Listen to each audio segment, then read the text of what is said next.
Welcome once again to the SunCast Clean Energy Summit. If this is your first time joining, just want to say thank you for checking it out. We got an exciting lineup today for day two of the SunCast Clean Energy Summit, inaugural summit happening now. Thank you for those that are tuning in. I see a couple tuning in here on Facebook, probably going to get a few here on LinkedIn and Periscope. And we've even got it streaming out to YouTube. And certainly, those of you who have joined us on Crowdcast, thank you for registering. Thanks for registering for this day two, the innovation track of the SunCast Clean Energy Summit. My name is Nico Johnson, host of SunCast Podcast, and we will be starting here in about 45 seconds, as you can see on the countdown timer. Looking forward to today's session with Chuck Swoboda, Innovator in residence at Marquette University, formerly CEO of Cree, Inc. Today's going to be fun. So get ready. We'll kick it off here in about 25 seconds. Thanks for joining. If you're on LinkedIn or Facebook or Twitter, wherever you are joining, and especially for those of you in Crowdcast, just put in the comments how you found out about the summit. Did someone tell you about it? Did it pop up in your notifications? Did you register? And also don't forget, you can ask tons of questions today. We will be answering your questions towards the end of all of these sessions. Alrighty, there we are, live and ready to rock with day two, the innovation track. We're going to kick things off this morning with a recent addition to the SunCast tribe, and his first of two episodes will be coming out next week, actually, Mr. Chuck Swoboda. So I'll bring him into view in just a moment. But first of all, I want to take a moment and thank our sponsors. Thank you so much to SunGrow as our main sponsor, to Radiant REIT as our track sponsor today, and so many other industry and media partners, as well as organizing partners that have gotten the word out. Perhaps you heard about this event from one of our esteemed partners. We're so grateful for them, and we're thankful that they helped us bring this to you for free so that you could enjoy the now second day of the summit without having to pay. So we're grateful that you are here. Again, if you're in Facebook or Twitter or in particular LinkedIn, comment down in the comments below. Let me know how you found out about the summit. So what's on tap for today? We have an exciting lineup today. We're kicking it off with, I'm going to be looking from time to time above me here at my notes, but we have an exciting keynote with Chuck Swoboda, who I'll bring on screen in just a few moments. We're following that with a session at 8:45 Pacific called How to Move from Innovation to Implementation with James Pagonis, John Bonanno, and Jacqueline D'Souza. That should be an interesting dial in of how digitalization and energy is impacting innovation and how we are helping startups, entrepreneurs, and clean energy companies move across that innovation gap. Shortly after that will be our first of two product showcases today with Solar Support and DEPCOM, looking at how to rehabilitate utility scale solar projects.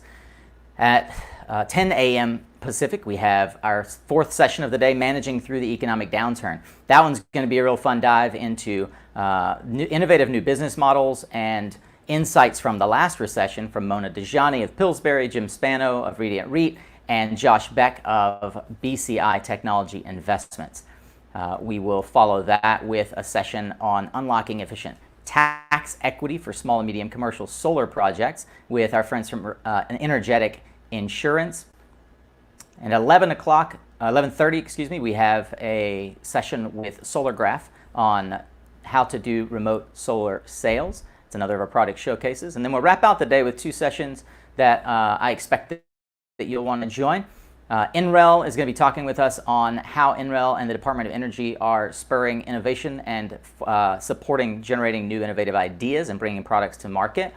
And then we round out the day with a session on energy storage, where we will feature leaders from Fluence, Yada Energy, Amoresco, and SunGrow. So that is the lineup for today. And without further ado, let me bring up our esteemed guest as I do a quick intro for him, Mr. Chuck Swoboda. Chuck, let's get you up on the screen here. Good There morning. he is. Good morning, Chuck. And Ludo, I'm going to ask. I've got a couple of folks on our team that are helping us in the back end here to make sure we've got all of our branding appropriate. I'm not sure which Ludo is the overlay used for this one, but if you could pull that up, that'd be amazing. Well, we've got that one, of course. So we're going to talk about the innovator's spirit today with Chuck Swoboda, and Chuck is the innovator in residence at Marquette University. When we get a chance to go through his interview on the SunCast podcast in the next few weeks, I encourage you to really dive into to that session because we go really deep into his history at Marquette and the work he's doing there now. But Chuck is also fairly well known as being the guy who led Cree through the introduction of a technology that we all now enjoy and take as commonplace and logical that wasn't so much in its day, the LED light bulb, right, Chuck? Yeah, it sounds so easy now that you mention it that way, but it certainly wasn't at the time. Yeah, so Chuck had 16 years at the helm as CEO and chairman of Cree Inc., part of a 27-year distinguished career where he led that company through many different iterations. Today, we're going to talk about what is at the core of what Chuck refers to as the innovator's spirit. And I'd like to kick things off here, Chuck, with I remember a story that you told me that I think encapsulates the core of what it was like at a time in the inception of or the birth of the LED market. And the reason that for our audience, I believe this is a good reference point from an innovation perspective, is that many other industries like LED and lighting and energy efficiency and even telecom have gone through the amazing growth curve that we are now experiencing in clean energy, namely with solar and soon energy storage. And I remember a time that when you were CEO, you described it to me a phone call that your office got that for most of you was fairly incredulous, or you all were incredulous. So if you could take me back to that moment in time when your secretary told you there was an important phone call that she had ignored, and the ramifications of that call on effectively the way that we see the world today with our lighting. Yeah, so I think it was probably about 2009. And so we're in the depths of a pretty big recession in the country. And I walking back to my office one day, and my assistant, Laura, grabs me and she says, "Hey, you need to get back here right now. I got to get you on a phone." I said, "What's happening?" She goes, "Well, you need to talk to the White House." And I said, "What?" She goes, "Yeah, well, it's a long story, but basically they called and I thought they were joking. I thought someone screwing around. So I told them, yeah, this isn't really the White House. I don't believe you." Because Cree was known as a place to maybe joke around a little bit. So she ignored him. And she basically said, "Okay, I don't think this is true." Well, she hangs up, but she gets a phone number that says, "Well, call me back here if you want to see if it's true." And she calls back and it's the White House switchboard.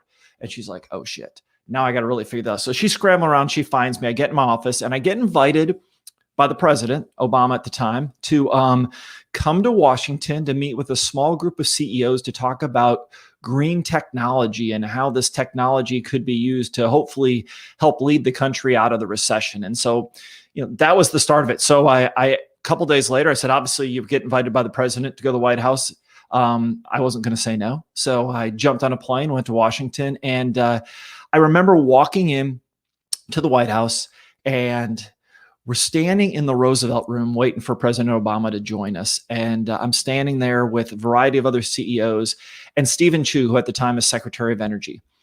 And I'm feeling pretty confident with myself. And so I say to Stephen, I said, "Hey, I'm curious, we talk about green technology, but you're not using any LED lighting here in the White House. Why not?" And he turns and looks at me and he goes, "Well, we'll use LED lighting in the White House when it pays for itself in my lifetime, not the LED's lifetime." And I was taken aback for a minute and I said, "Wait a minute.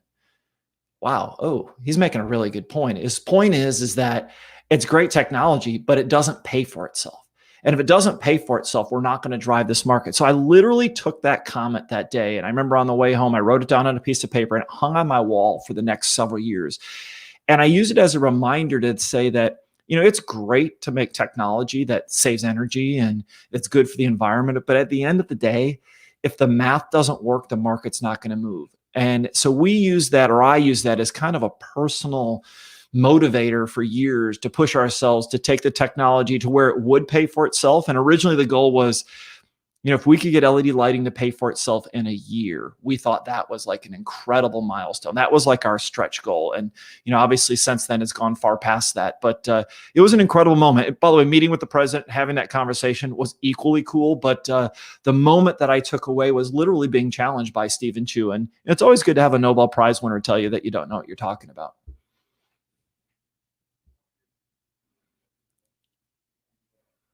I just realized that I had muted my mic, so from time to time I will be muting so that I can send messages to the team, make sure everything's functioning properly.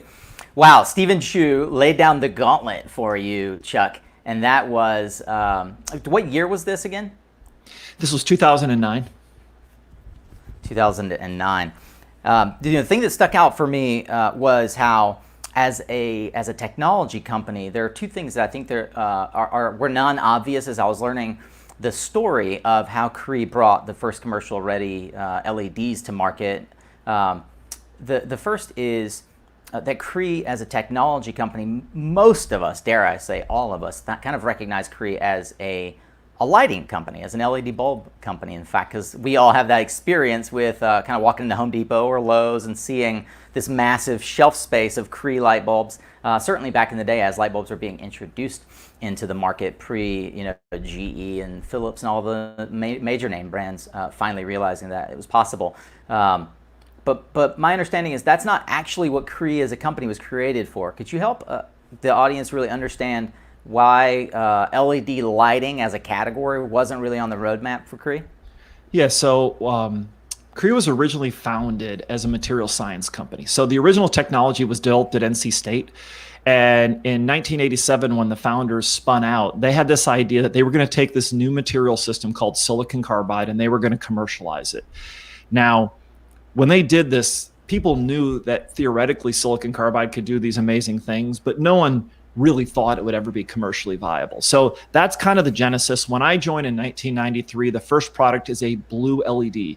And honestly, in the beginning, that's kind of where we were focused on, right? We figured that if you had red and green LEDs and you added blue, there'd be a big market. That's what we were working on. And what happened is over time is as we made progress on the semiconductor technology, we would invent something that the market frankly didn't want. So in the beginning, we invent a blue LED, but there's no one who wants a blue LED. So we have to go out and work with customers to convince them, hey, you should sell these blue LEDs to your customers because we were just selling the chips, and try to push them along. And so we made some progress there. And then as the LEDs got brighter and brighter, we eventually came out with this high power LED concept. And the problem we had there was one company in the world that had high power packaging technology. It was Lumileds at the time, but they didn't want to buy our chips. Even though ours were better, they didn't want to buy them because they said, no, we're going to use our own. So we were stuck. We have a technology that we're pretty sure enables this concept of lighting, but we don't have any way to get it to market. So that was the first time we made the decision that, well, having the technology is nice, but without a market, it doesn't really mean anything. And so we went and created a market. We became a high power LED packaging company. So we vertically integrated from a chip company to a packaging company. And we did that for several years and we made a lot of progress. And then at some point we had a white LED. So we have this light that we know is more efficient than a light bulb. We know that if you put it into a commercial lighting fixture, it'll last almost forever. And forever is an exaggeration, 10 plus years. And so I spent 2 years trying to sell that LED to all the lighting companies around the world. And at the end of 2 years, we were O for pretty much everybody. There was a couple small companies that had bought them, but generally none of the big lighting companies wanted LEDs. And we're like, what do you mean? They go, it's great, right? It saves energy. Love that. Lasts forever. Love that. Why aren't you going to design a product with it? Because no one's asking for it. Well, they're not going to ask for it if you don't show it to them. We're not going to work on it until they ask for it. And so we were stuck. And that really led to the early days of something we called the LED lighting revolution, which sounds like a really cool marketing strategy and a description of what happened at the time. It was desperation, right? You have this thing, you know it can change the world and no one will buy it. And so we cooked up this idea to go out and convince people to try it. And so we had some clever marketing people at the time, and they came up with a strategy to help cities take and use LED lighting to demonstrate they were doing something to save energy. Now, we have to remember, this is a time, we're talking about 2000, late 2000s, and we have an energy crisis in the country. And everyone's talking about these things they could do, but the reality is most of them don't actually help save much energy or provide much alternative. This is early days of solar, early days of wind. And so we're like, well, yeah, but like the easiest thing you can do to solve the energy problem is to use less of it. Let's promote this LED lighting. And so there was this public interest in getting to do things around saving energy. And there was a lot of pressure by governments to prove they were doing something. And so we turned LED lighting into the thing they could do right now. It became literally a political solution for many cities. And so the LED City program was created, which was to give cities a chance to show people they were doing something to work on the energy crisis. And the cities liked it because it actually paid for itself, right? Most of what they were being asked to do was do things because it's good for the environment. We could give them a product that they could take and it would actually make financial sense. And so that's how this thing got started and got built. But it was you're talking about a journey from when we first invented an LED the first LEDs that we knew were better than the light bulb were in the early 2000s. We didn't really get into commercial lighting until late 2000s, right around, let's call it 2010, somewhere in that range. And it wasn't until 2013, the Cree LED bulb. So we're looking at a decade of where I tried to convince everyone that this was going to happen, and almost everyone said, no, there's no reason, it'll never happen. What an amazing journey that you and your team were on at a time when it wasn't even part of your core focus as a company. I want to take a moment to just pause here and, well, first of all, it seems like perhaps my video and audio might not be as clear and crisp as it was last week, so I apologize for that. Trying to troubleshoot here in the back end. Do let me know in the comments if you guys, if it does get clear or if you can't hear me or my audio or video is pixelated. For those who are just jumping in, we're speaking with Mr. Chuck Swoboda, formerly chairman and CEO at Cree, Inc. This is the session 1 of our SunCast Clean Energy Summit. And Chuck and I are talking about what it takes to bring innovation to market, the innovator's spirit, and his experience over 27 years leading technology companies, both in the public and private markets, as a board member, as a CEO and chairman, and now as a thought leader, as an idea generator, and serving the corporate interests or the public interest by helping entrepreneurs bring their ideas to market. I mentioned in the lead up that Chuck is the innovator in residence at Marquette. He also has a really cool podcast called Innovators on Tap that I would encourage you all to check out. Why do I reference his podcast? Because there's an episode of that podcast that I think you all would want to listen to, certainly all of us that are in the solar space, because one of the things that we're seeing is that there's a lot we can learn from the growth path of previous technologies, and many folks that we I would say know and love, or at least respect and admire in the solar industry, have looked at LED lighting as a segment, not only as an indicator, a bellwether of what was to come for our markets, but also for leadership lessons. And one of those folks is someone that you're probably all familiar with, and that Chuck is certainly familiar with. He's a good friend of Chuck's, Mr. Tom Warner at SunPower. And I wonder, Chuck, as you were going into market, one of the things that you and I talked about is that it seemed like everywhere I turned, I was getting, as a salesperson in commercial solar, I was getting the age-old, well, if it doesn't pay back in 2 years, I'm not interested. And most of them were comparing to lighting retrofits, T12s to T8s, and eventually T8s to LEDs. As the person leading, essentially leading the LED manufacturing charge, you had a lot of exposure to an opportunity to chat with folks in the solar industry, namely Tom. What were your thoughts as in the early 2000s, as solar began to become part of the zeitgeist, part of the common conversation, especially as you were getting to know and becoming good friends with Tom? What were your thoughts on solar as a technology from the perspective of a company that had made it, that was publicly traded and was dominating the energy efficiency market? Yeah, honestly, in the beginning, and Tom would be happy to recount this, is I was a skeptic. And I wasn't a skeptic because I didn't think solar would work. I knew it would work with enough time and money and energy, right? I had no doubt the technology could get there, but it was a question of early days, we were forcing it, right? I was competing in LED lighting. We had decided that if we had to get to a 1 year payback, and initially we knew 2 was kind of the magic crossover, and where that comes from, by the way, is there was nothing magical other than most companies, if they're going to spend money on capital project, if it's in this year's budget, they have to get their money back in 1 year, ideally, not more than 2. If it takes more than 2 years, most lighting retrofits are going to be never approved. They're just not going to do it because there are other things they could spend their money on and get their money back. It's just math. And so I was really skeptical in the early days of solar because you were talking about these really long payback cycles. And what was interesting is that's when it started to become, I became aware of this idea. And you have to remember, solar is different in another respect in that it's a lot bigger capital dollar too, right? So remember, an LED lighting upgrade to a company, we could finance it, but at the end of the day, most companies have that capital on their budget.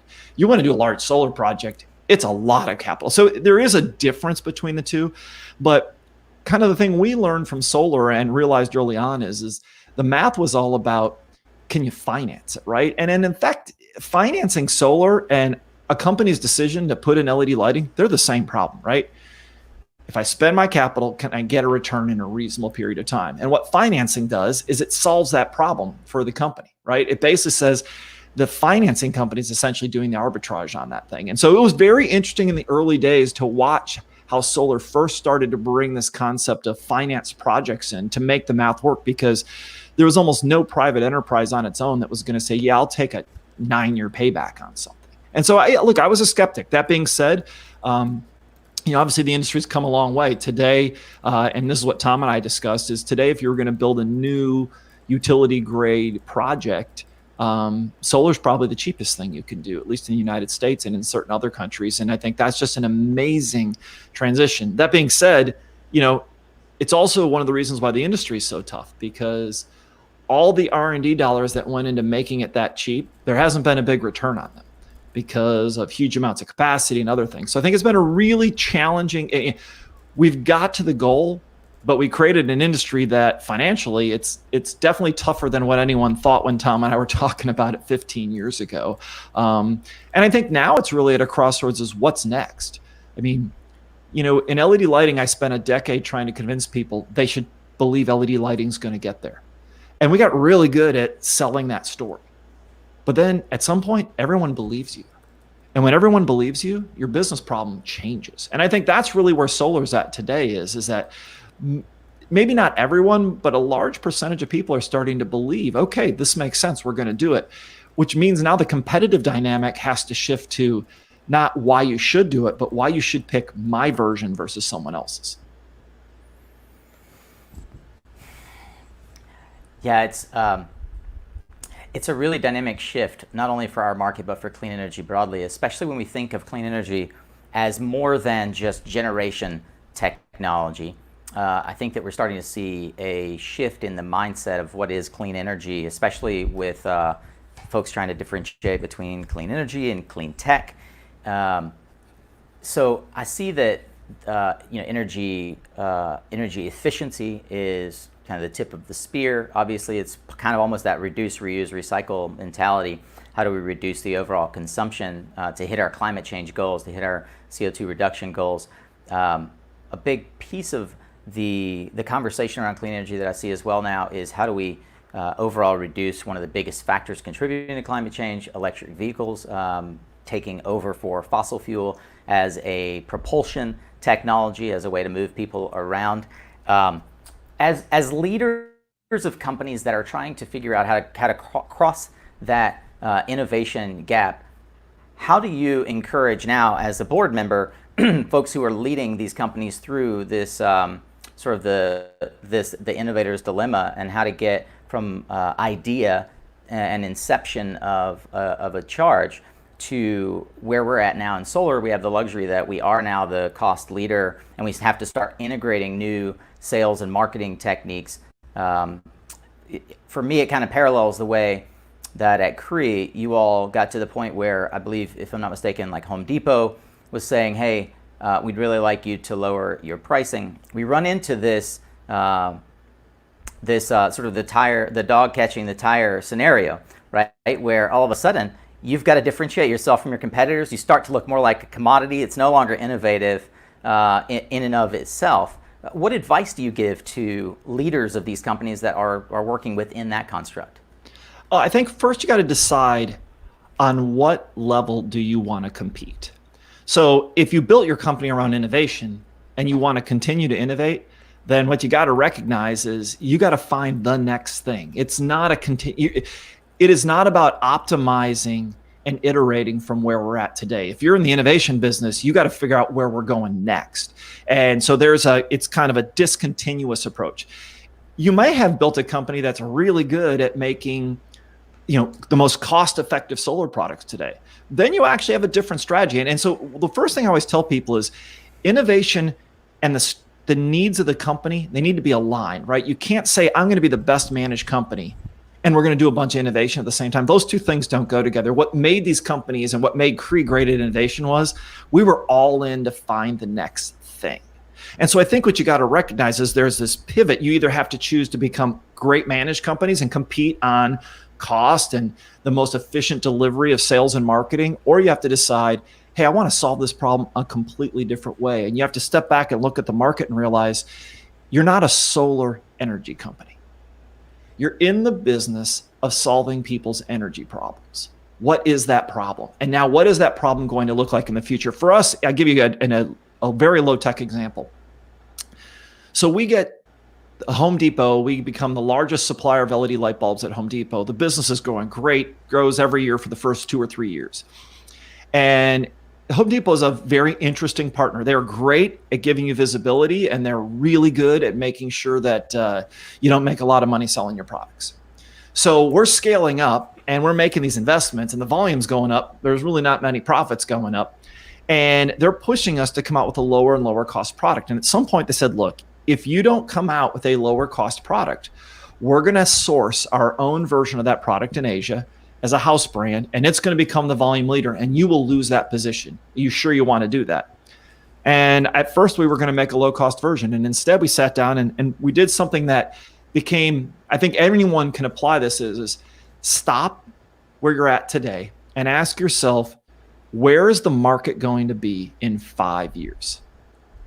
And then say, how do you want to compete successfully in that market? Forget where you're at today. Once you decide that, then work backwards. And it will tell you if you're on a path that works or not. In our case, what we realized is we were leading the consumption of LED light bulbs, but LED light bulbs last for about 7 to 10 years instead of 1 year.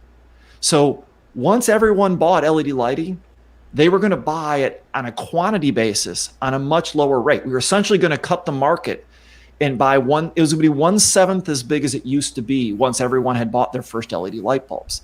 And you're going, oh, so we're going to be the biggest player in a rapidly shrinking market. That seems like a really horrible idea, especially for a public company. And so what we decided was, even if we lose the volume leadership, we don't care. We need more. This is more about brand. And so we've literally pivoted the product line to be very premium focused so that it would complement all the other work we were doing. And honestly, so we wouldn't end up with too much volume in a market that was going to be brutally commoditized when the volume started shrinking, because everyone's adding capacity. And at some point, the consumption shrinks. That's a really bad economic situation, which I know that, if you're in the solar panel business, you suffered that a couple of times over the last decade, but you can see those coming if you look carefully. And I think, I don't think that's necessarily the specific problem in clean energy. I think, obviously the solar industry has already survived this overcapacity situation, but it's really about, it's not solar, right? As a customer in 5 years, I don't care where it comes from. I want to know, I want energy, the most cost-effective and reliable energy I can get. Who can solve that problem for me? And I think now that the technology, people believe that it's going to be here, you have to flip your mindset and ask yourself, what's the customer problem we're going to go solve? Because that's who will win in this next phase. Yeah, I was thinking about that because that's a conversation that you and I had around features versus benefits as well. It's something that you often sort of point to, especially in your book, which is I think coming out next week, right? So Yep. this idea of features versus benefits makes me think about the way we've been selling renewable energy thus far, right? There's the idea that we have all these captive solar customers, and now we can go back and sell them energy storage as an example. But you point out that that's really just a feature. How should we think about that paradigm shift from a sales perspective when we're introducing technology that is itself innovative? And as a part of that, I would love to hear your thought on sort of the crux of the innovator spirit, the idea that it's people over process.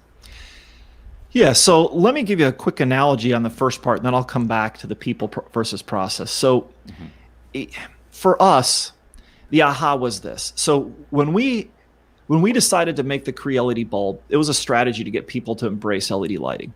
And when we first had this product, we had been selling LED lighting for several years on this idea it will save you energy and it lasts forever, right? So there's this incredible payback argument. And when we decided to try our hand at getting into consumer light bulbs, that just doesn't resonate. In fact, when we talk to customers, not only did they not care how much energy their light bulb used, they didn't care about their light bulb at all. Like literally the number one marketing problem we had was consumer apathy. So they don't care. And so we're trying to figure out what we need to do. And at some point, I don't remember who came up with it or where it came out, and someone made it pretty obvious that, look, what people care about is saving money. And so literally, if you go back, and those ads are still on YouTube, you can see the original Cree LED bulb ads. They're very little about our product. They're almost completely about, why are you wasting your money with that old technology? And we're focused just on that simple benefit. And what happened is once it became obvious to people that they were going to look stupid if they kept wasting their money, then the industry started to shift and there was no stopping it. So I think, the challenge is, what is the benefit to the customer, right? The customer, I know there is some set of customers that care about the fact that clean energy is good for them and good for the environment. I got it, right? They were the first ones that bought LED lighting, but we wanted 100% adoption of the technology, right? We weren't trying to just get LED lighting into places that cared about it. We wanted the world to go 100%. Solar's getting cheap enough. This is going to happen, but it is about the fact that it's a better solution for them. So the question isn't, they don't care about energy storage. They care about, does their bill go down every month? And do their lights stay on at least as much or more than they used to be? Those are the only two things I care about. There's an old the electricity companies, the electric company used to have an ad, which was simply, we keep your lights on, right? That was their basic pitch. And the fact is that is kind of what people care about, right? They want it to work when they hit the switch. And if it costs them less, they're pretty happy about that. Everything else, everything else is kind of everything else. It's just not what they're motivated. And so what I would encourage people to think about is storage. Storage is nice, but why do I care? I mean, as a user, why do I care about storage? What I would go in and sell is, if you buy this storage, I can fundamentally improve the value proposition to your company. You will save money and improve your reliability. And I think that's the winning argument for almost every technology in almost every market, every time. No matter how much we have these other things, that's when you go from a niche technology, which has a passionate group of people that love it, to one where it's just about the math. And the math motivates the vast majority of people. So that's kind of my wisdom on that side. Can I say what that is in solar or in clean energy or in wind? Or I don't know, other than I know for sure as a technology guy, I think battery storage is cool. As a customer, I don't really care. Just tell me why it's better. Like, why does it make my life better? And I think if you can't say that, whoever figures that out first wins in this next phase of clean energy. They're just going to win, because that's the value proposition that people will buy. As far as the innovator spirit, to kind of take your second part of your question. So to me, at Cree, we never talked about innovation. We just did it.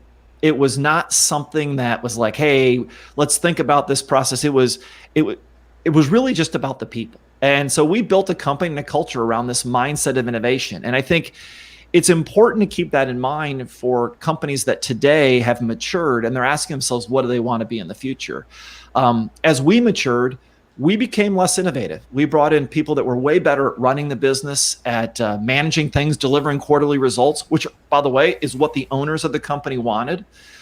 But it also made us less innovative because the stuff that makes you good at management doesn't make you good at innovation. In fact, if you think about it, your behaviors are a function of what you believe, and your beliefs are a function of your experiences. So if you've been trained over years of working at a company that hitting the quarterly numbers is how you get rewarded, you're going to optimize around that.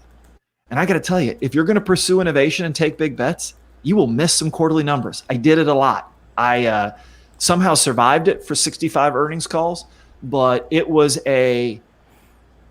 were some really painful years by taking the approach. And so I think for every organization, you have to ask yourself, which way is this? What I would encourage you, though, is not to assume that you can process your way out of this. Yes, there are tools that will help, but start with the mindset. And so, what I would imagine is people listening to this today, some of them have built the industry that you guys have, right? Some of them have made clean energy what it is. They're not wired probably the same as the people that are great at running it today. And so I would imagine that, some part of the industry is going to create the next version of it. And some part of it's going to become better at optimizing what you have. And I think it comes down to the people you put on the teams. And those choices will dictate which strategy will work for you.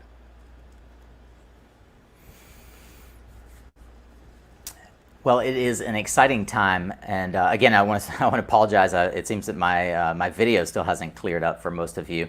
I'm going to have to do a little quick reset between sessions and make sure that we can get this rolling. Chuck, I wanted to see if there are any questions. I'm going to check in with the team here while I ask a final question. So if you do have questions, you're watching on LinkedIn or YouTube or Facebook, or if you're joining us on Crowdcast, there's a section there where you can ask a question. I would encourage you to do that. We've got about 5 more minutes here with Chuck before we jump into our next session. And I wanted to just take a moment here and thank Chuck, because he is such a visionary leader. Chuck has a book coming out on May 5th, which is next Tuesday. In fact, we're going to do a replay of this session on the SunCast podcast, and we've got an episode coming out with Chuck on the SunCast podcast late May, or I think maybe early June, that highlights that book and the learning. And there's a question coming in for you, Chuck, from Luis Morales. The question is there no way to excel at both innovation and running the business? Boy, I tried. So my strategy at Cree was, when I took over, when I became CEO, we were a $100 million company. And my goal was we were going to run it like a startup to 500 million. Did that. And it was still pretty startup-like. We said, okay, fine, we're going to do that to $1 billion. And as we got to $1 billion, pretty startup, more innovative, but we were starting to build process. And in some way, we got to $1 billion. I said, we're going to go to $2 billion the same way. And it broke. And what you find is that what management is designed to do, running the business, is to take and essentially limit variability to deliver predictable results. That's what an investor-owned company typically rewards, right? That's what we want. And innovation is fundamentally about taking big risks. And if you're going to be really innovative, you have to take enough risk that a lot of them aren't going to work. And so what happens, you get caught. And we tried to balance risk and reward, and what we found is there isn't a balance, right? You have to be biased to one or the other. Now, can you try to do both? Yes. So I should be honest, for the person who asked the question, when we did the Cree LED bulb, we were already over $1 billion company. And I was pretty sure that we knew it would not be successful if we let our lighting division do it. So the day I saw the light bulb, we made a decision to create a secret team of 5 people led by 2 of the early employees of Cree. And they went and developed it in secret, completely outside the boundary conditions of the rest of the organization, to the point where they reported to me. They had no other reporting requirements, and we didn't have a budget. We just had a goal. And so we ran it like you'd run a startup. So can you do both? Yes. Can the same person do both at the same time? In my experience, you have to prioritize one or the other. And the moment you pick whichever one that is, you're de-optimizing the other one. And honestly, you're much better off letting people focus and be good at one of them, at least in my experience. Well, Chuck, I love if we had 90 minutes here to dig in. I do have one more question, and then we're going to wrap things up. And this came in from Dave Silman. What do you think may be the next new thing in clean tech and renewables? And I might add to that that we can talk about within the context of the conversation that you and I have had around what you're excited about with regards to clean energy. And there's a counterpoint to this that I think you have a really interesting perspective on, and that is the naysayers of clean energy, right? I'm thinking, for example, of Koch brothers, right? They're heavily invested in non-renewables alternatives, and so as you're thinking about where is the clean energy industry going, I'd love to hear your thoughts on how do we engage folks that, on the surface at least, it seems might be anti-renewables. So one of the things I learned, and I'll take the second question first. When we were running Cree, there were a lot of people that told us LED lighting wouldn't work. And I think that the natural tendency is to become defensive, to say they're wrong, they won't listen, blah, blah, blah. Look, the Koch brothers, whether you like their views or not, and whether you agree with their politics or not, put that all aside. There is no debating they are successful business people. They didn't build that business by accident. And I actually had a chance to listen to one of them speak at a conference in Aspen a couple of years ago. And what I took away was your critics probably hold the most insight to helping you think about how you should really approach your business. And what I mean by that is, when I listened to their argument about clean energy, they weren't anti-clean energy. They were anti doing things that don't make business sense. And look, I lived that, right? LED lighting was about making the economics work. They will be the first investor. They will be a big investor in clean tech when they believe the math is overwhelming. And so, I think their argument would be is that if the math doesn't work, we could better spend our resources somewhere else. And so look, whether you like what they say or not, it's a perspective. And so instead of getting mad at it, embrace it. How do you take their challenge? Say, fine, let's make the math work. When that math works, you're going to go from, hey, we've won, to it's everywhere. And so that's kind of how I'd say the first thing. To the question of what do I think about the future of clean tech? So I've had time in the last couple of years to spend some time talking with some various industry groups. One of them actually is an electric co-op here in North Carolina. And one of the things I've been thinking about, and for those of you who don't know, Cree, in addition to LED lighting, has a semiconductor business that makes the semiconductors that go into most electric vehicles, these new battery storage systems. Cree continues to invent technology that plays in this market. And what I think there is this, I think a very large adoption of distributed energy is where the market goes. And I know there are people already thinking and talking about this, but to me, this idea of a large centralized power plant and putting lines and infrastructure everywhere to move power about, knowing it's going to lose energy everywhere, it just doesn't make good business sense, right? So I believe we're going to end up with very localized, distributed energy grids. And that's where things like the combination of the different technologies, bringing them together, is going to become, really what I think is what the future looks like. Think about it this way. There was a time when the market was centralized computing, large computer centers, and everyone was sitting out talking to it, right? There's a reason distributed computing took over the world, because there are fundamental reasons why when you move the thing closer to the customer, you get rid of a bunch of inefficiencies. Now, is it more efficient today? Probably not. But I have no doubt that as those problems get solved, that's where the industry goes. Fantastic. Well, as I said before, I love your insights and thoughts on how the clean energy industry can learn from how other industries like LED lighting went through that innovation curve and scaled product to become multi-billion dollar industry, multi-billion dollar companies. Our guest today is Mr. Chuck Swoboda. We're wrapping up the very first session, the keynote on the innovator's spirit.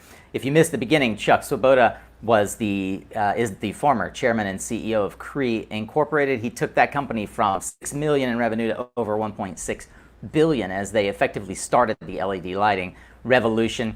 He was named Ernst & Young's Entrepreneur of the Year, and during his time at Cree, he was recognized by MIT and many other companies as sort of 50 most innovative of many different categories. Chuck is absolutely an authority on the subject of innovation. As we explore today in the SunCast Clean Energy Summit, how innovation is changing the landscape for energy, I thought it would be awesome to kick it off with Chuck. I mentioned also as well, Chuck, that you have a book coming out called The Innovator's Spirit, as well, the title of this keynote, and that is on May 5th. How can folks find more about your book?